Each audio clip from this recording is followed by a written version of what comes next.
Semiconductor device की special series में आप सभी का स्वागत है। इस वीडियो में हम बात करने वाले हैं एलडीआर के बारे में, जिसमें आज का हमारा टॉपिक है कैरेक्टरिस्टिक्स ऑफ एलडीआर।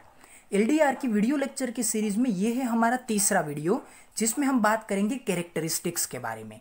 आगे के दो वीडियोस में हमने बात की थी प्रिंसिपल और कंस्ट्रक्शन के बारे में, बाद के वीडियो में हमने बात की थी वर्किंग के बारे में, और ये है हमारा कैरेक्टरिस्टिक्स के ऊपर डिपेंडेंट वीडियो।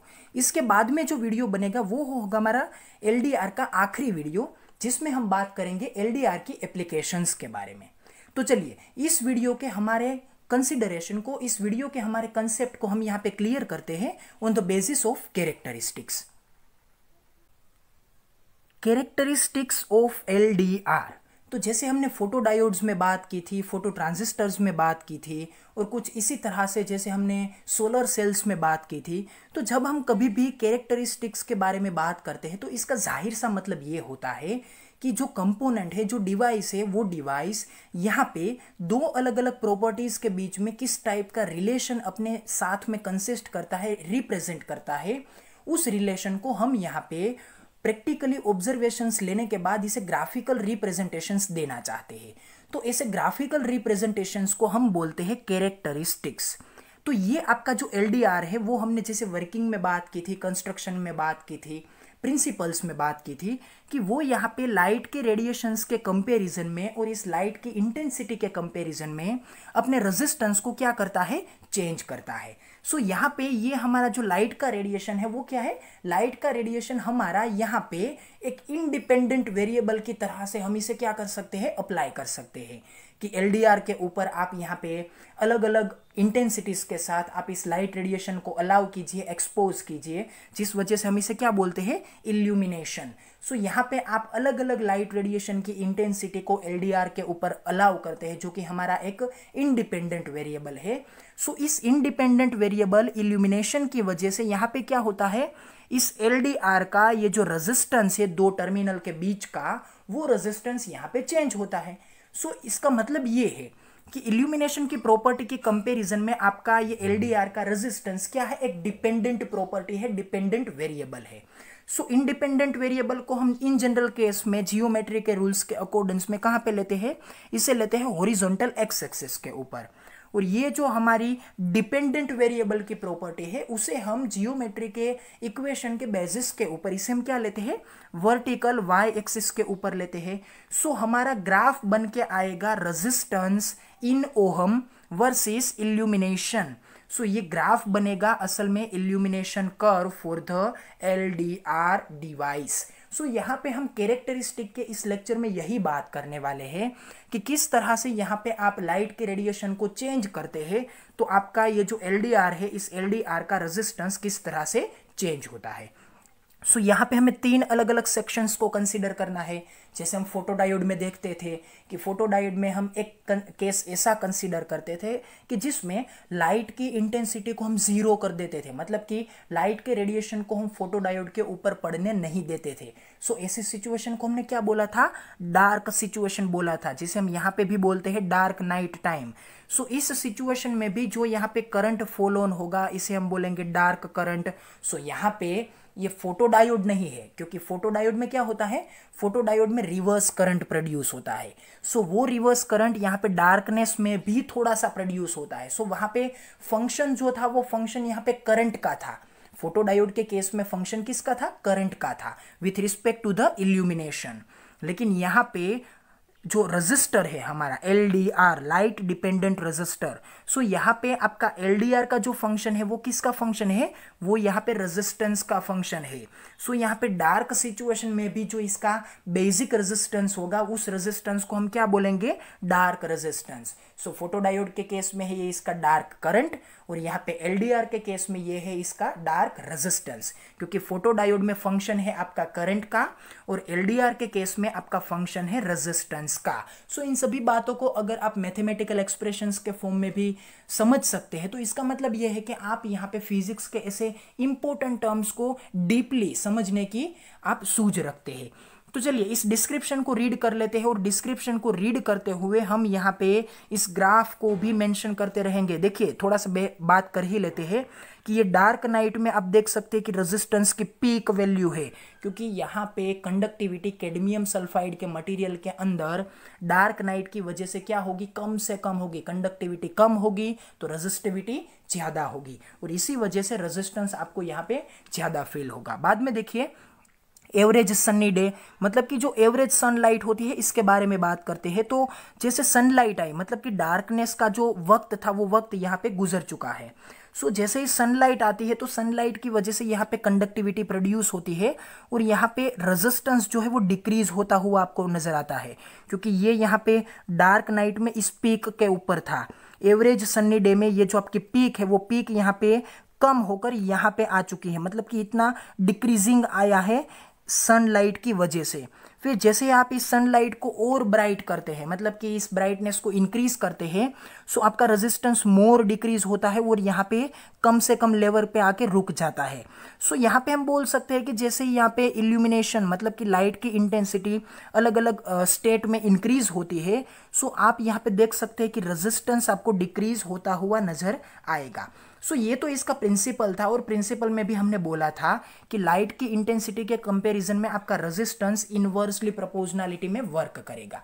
सो यही बातों को हमने यहाँ पे कैरेक्टरिस्टिक के फॉर्म में भी यहाँ पे डिस्क्राइब किया है, या फिर यूँ कहिए कि हमने इसे प्रूव किया है प्रैक्टिकल के बेसिस के ऊपर।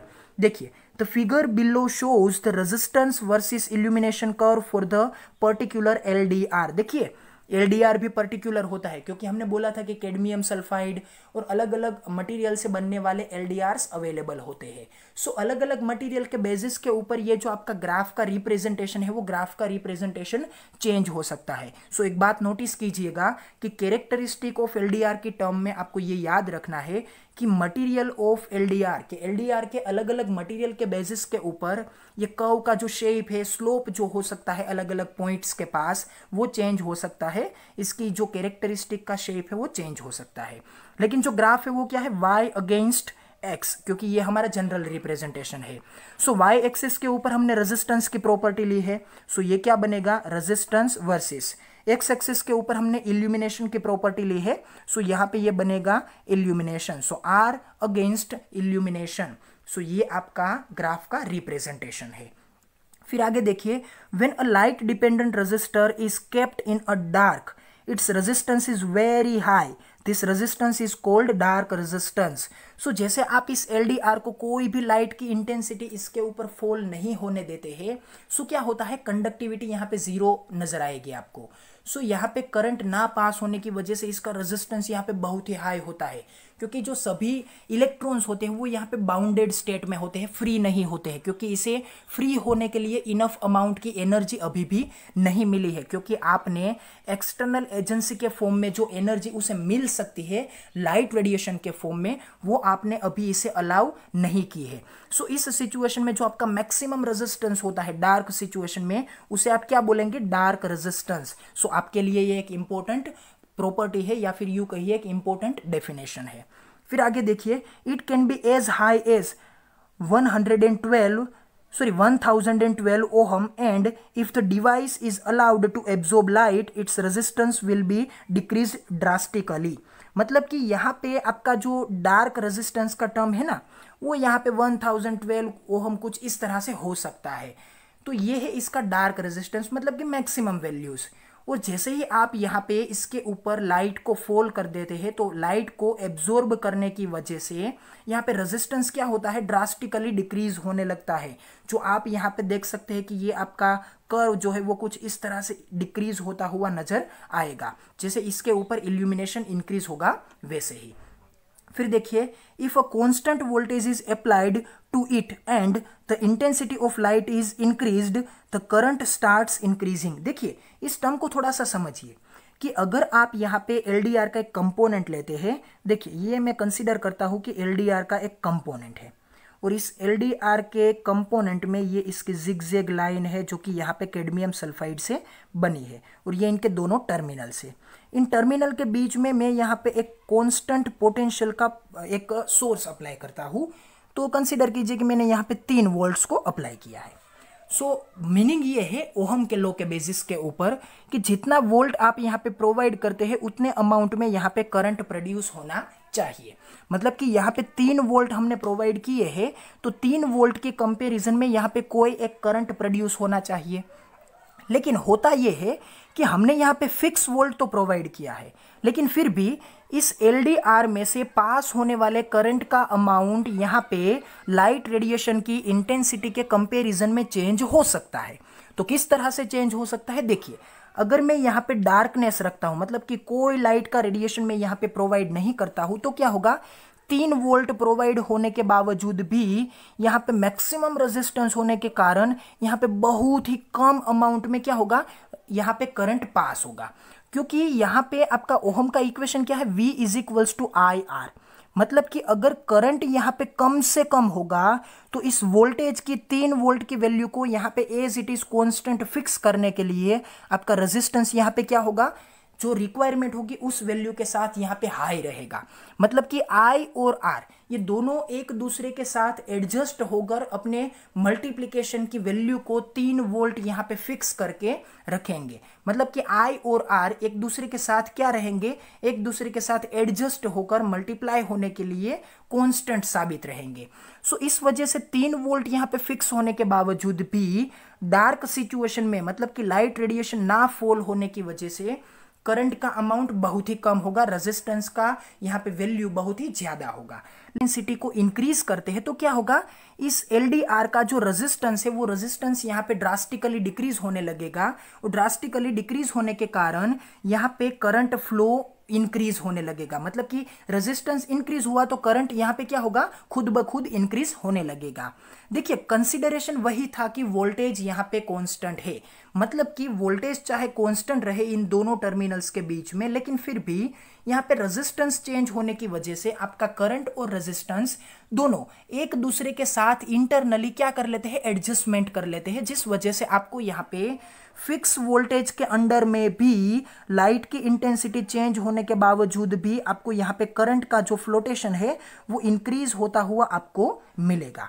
सो कैरेक्टरिस्टिक के इस स्लाइड में हमने क्या बात की कि आपका ये डार्क रेजिस्टेंस क्या है, ग्राफ किन 2 प्रॉपर्टीज के बीच में है और ये ग्राफ किस तरह से डिक्रीज होता है, और 3 अलग अलग टर्म्स को अगर हम यहाँ पे कंसीडर करते हैं तो आपका जो ग्राफ का बिहेवियर है कैरेक्टरिस्टिक के फॉर्म में वो किस तरह से चेंज हो सकता है। और बाद में हमने एक थोड़ी सी प्रैक्टिकल रियलिटीज के बारे में भी बात की कि अगर आप यहाँ पे कांस्टेंट वोल्टेज प्रोवाइड करते हैं लेकिन फिर भी उस कांस्टेंट वोल्टेज के अंडर में भी आपको यहाँ पे करंट चेंज होता हुआ नजर आएगा उसी एक फिक्स वोल्टेज के लिए। फिर आगे देखते हैं कि इसी कैरेक्टरिस्टिक ऑफ एलडीआर की टर्म में हमें और कौन सी ऐसी बातें हैं जिसे हमें यहाँ पे नोटिस करनी चाहिए।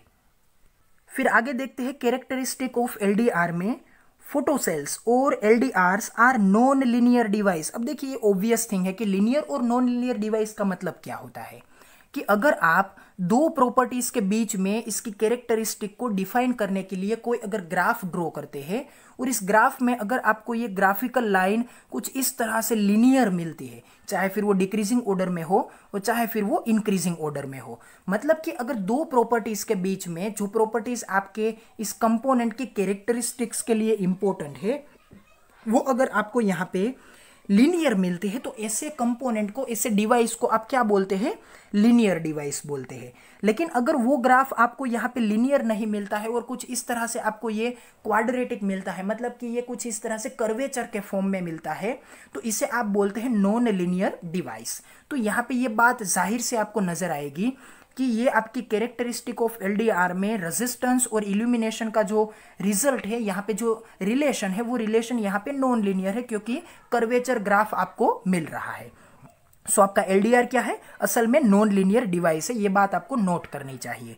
Some photocells might not at all response to a certain range of wavelength. अब देखिए ये एक थोड़ी सी प्रैक्टिकल रियलिटी की टर्म है। जैसे मैंने आपको बोला था कि जो आपके एलडीआर्स है, एलडीआर्स को यहाँ पे क्या बोला है, फोटोसेल्स। तो ये एलडीआर कैडमियम सल्फाइड से भी बन सकते हैं और कुछ अलग अलग मटेरियल से भी बन सकते हैं, जिन मटेरियल्स के बारे में हमने कंस्ट्रक्शन में और वर्किंग में बात की थी। तो ये जो सभी अलग अलग मटेरियल्स है वो अलग अलग मटेरियल अपने अंदर कंडक्शन बैंड और वैलेंस बैंड के बीच में, मतलब कि कंडक्शन बैंड और वैलेंस बैंड के बीच में जो हम यहाँ पे इलेक्ट्रॉन और होल्स का कुछ इस तरह से ट्रांजिशंस देखते हैं, तो ट्रांजिशन में हमें यहाँ पे ये जो एनर्जी का गैप नजर आता है डेल्टा ई, ये एनर्जी का गैप यहाँ पे एच सी अपॉन लेमड़ा कुछ इस टाइप के इक्वेशन को क्या करता है, कोरिलेट करता है। सो यहाँ पे वही लेमड़ा के कारण, मतलब कि वही एनर्जी के रेडिएशंस के कारण यहाँ पे ट्रांजिशंस हो सकता है जो एनर्जी यहाँ पे डेल्टा ई को रिस्पोंड करती है, मतलब कि कंडक्शन बैंड और वैलेंस बैंड के बीच में जो यहाँ पे इलेक्ट्रॉन के ट्रांजिशंस को अलाउ कर सकती है, वही रेडिएशन को ये यहाँ पे एलडीआर क्या कर सकता है, एब्जॉर्ब करके आपको यहाँ पे रेजिस्टेंस को डिक्रीज करके करंट का फ्लोटेशन दे सकता है। सो कहने का मतलब यह है कि अगर यहाँ पे कंडक्शन और वैलेंस बैंड के बीच में कोई वेवलेंथ का अगर यहाँ पे एडजस्टमेंट नहीं होता है तो उस वेवलेंथ की वजह से आपका ये एलडीआर रिस्पोंड नहीं कर पाएगा। सो यहाँ पे एक स्पेसिफिक वेवलेंथ के साथ एलडीआर वर्क करेगा, जबकि दूसरी वेवलेंथ के साथ वही एलडीआर वर्क ना करे तो उसमें कोई नई बात नहीं है। सो इस बात को आप यहाँ पे अच्छी तरह से समझिएगा, और इन बातों को समझने के लिए आप वर्किंग के वीडियो को फिर से देख सकते हैं। फिर देखिए, based on the material used different cells have the different spectral response curves. तो वो बात तो हमने आगे की स्लाइड में भी बोली थी कि अगर आप यहाँ पे मटेरियल चेंज कर देते हैं तो कैरेक्टरिस्टिक का ये ग्राफ चेंज हो सकता है, क्योंकि सभी के अंदर यहाँ पे कंडक्शन और वैलेंस बैंड की बात जो है वो यहाँ पे as a basic term apply होती है। जो यहाँ पे कंडक्शन और वैलेंस बैंड का बिहेवियर है, जो इन दोनों के बीच में एनर्जी का गैप है, वो ही गैप यहाँ पे एज अ रिजल्ट अप्लाई होने वाला है। सो मटेरियल चेंज होगा तो वहाँ पे कंडक्शन और वैलेंस बैंड का जो एनर्जी का गैप है वो गैप भी चेंज हो जाएगा। सो जैसे ही गैप चेंज होता है तो delta E is equals to H C upon lambda equation में ये आपका रिजल्टिंग लेमड़ा भी चेंज होगा। सो रिजल्टिंग लेमड़ा क्या है, रिजल्टिंग लेमड़ा यहाँ पे अप्लाई होने वाली ये जो लाइट है ना, उस लाइट का एनर्जी का टर्म है। सो इस वजह से यहाँ पे सभी टर्म्स का ये जो कैरेक्टरिस्टिक का ग्राफ है वो चेंज होगा।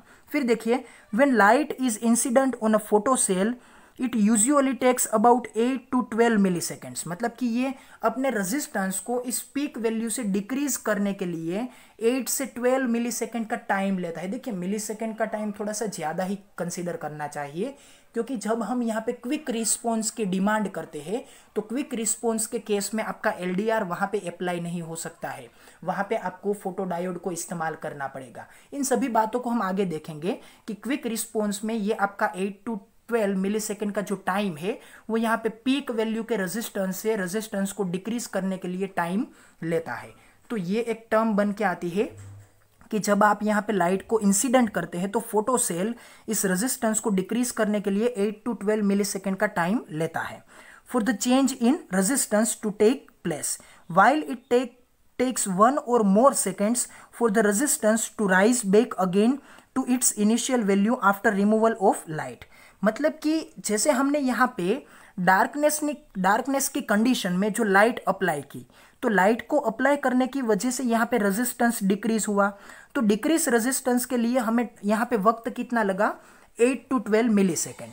लेकिन फिर से अगर आप इस अप्लाई की हुई लाइट को यहाँ से रिमूव कर लेते हैं, मतलब कि लाइट को यहाँ से फिर से आप डार्क कर देते हैं, तो ये आपका रेजिस्टेंस फिर से क्या होगा, इंक्रीज होगा।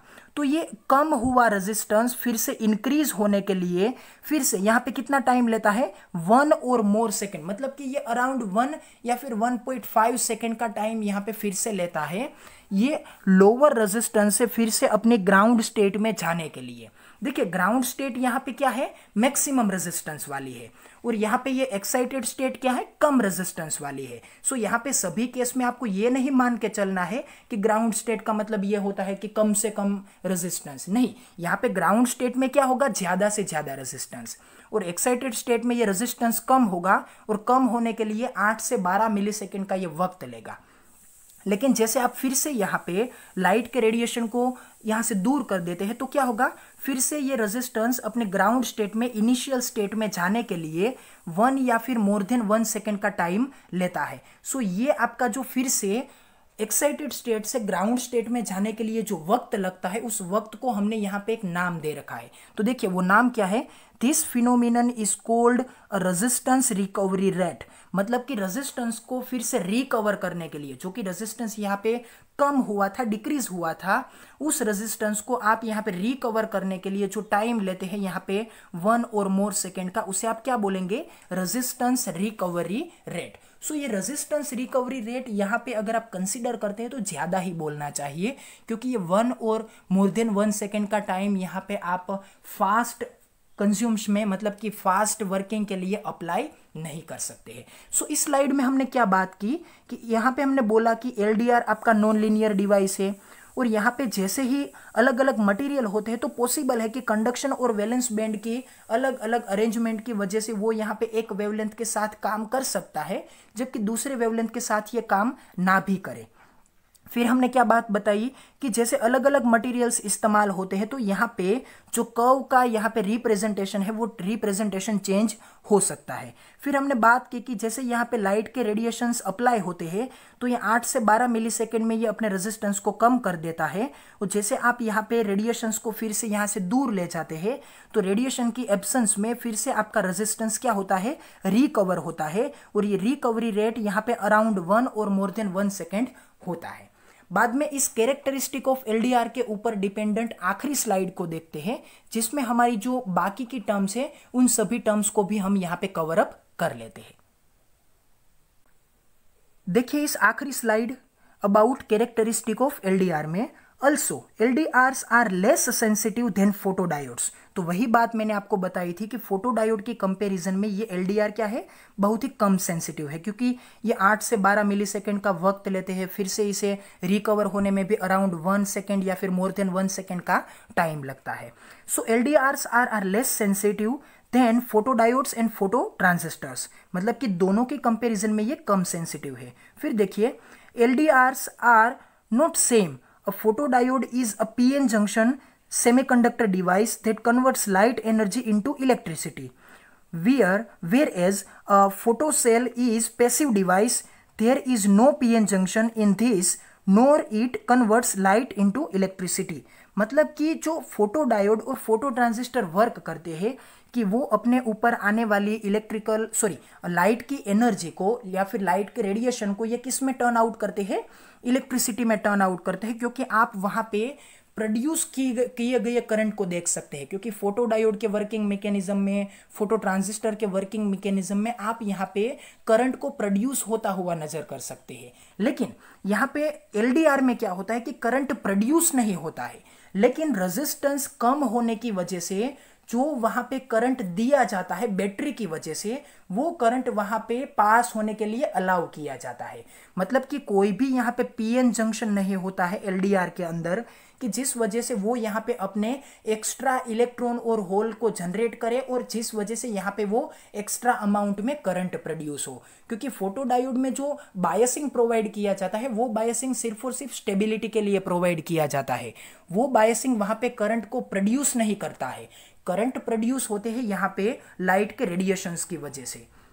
लेकिन एलडीआर में क्या होता है, करंट को प्रोड्यूस करने के लिए एक्सटर्नल बैटरी का सप्लाई प्रोवाइड करना इंपॉर्टेंट है, क्योंकि एक्सटर्नल बैटरी के सप्लाई की वजह से ही यहाँ पे करंट प्रोड्यूस होता है, और वो करंट कितने अमाउंट में इतने अंदर से पास होगा, ये अमाउंट यहाँ पे डिसाइड होता है फोटो सेल की, मतलब कि एलडीआर की रेजिस्टेंस की वैल्यू के ऊपर। सो आई होप कि यहाँ पे आपको कैरेक्टरिस्टिक्स ऑफ एलडीआर का ये जो इंपॉर्टेंट टर्म है वो यहाँ पे आपको समझ में आ गया होगा। अगर आप कुछ इसी तरह से एलडीआर के ऊपर डिपेंडेंट वीडियोस को और अलग अलग सेमीकंडक्टर मटेरियल के ऊपर डिपेंडेंट वीडियोस को देखना चाहते हैं तो चैनल के प्लेलिस्ट को चेक कीजिए, जिसमें आपको उन सभी टर्म्स के ऊपर डिपेंडेंट वीडियोस मिल जाएंगे। Thank you so much for watching my video, और मिलते हैं आगे की वीडियोज में। Till then good bye.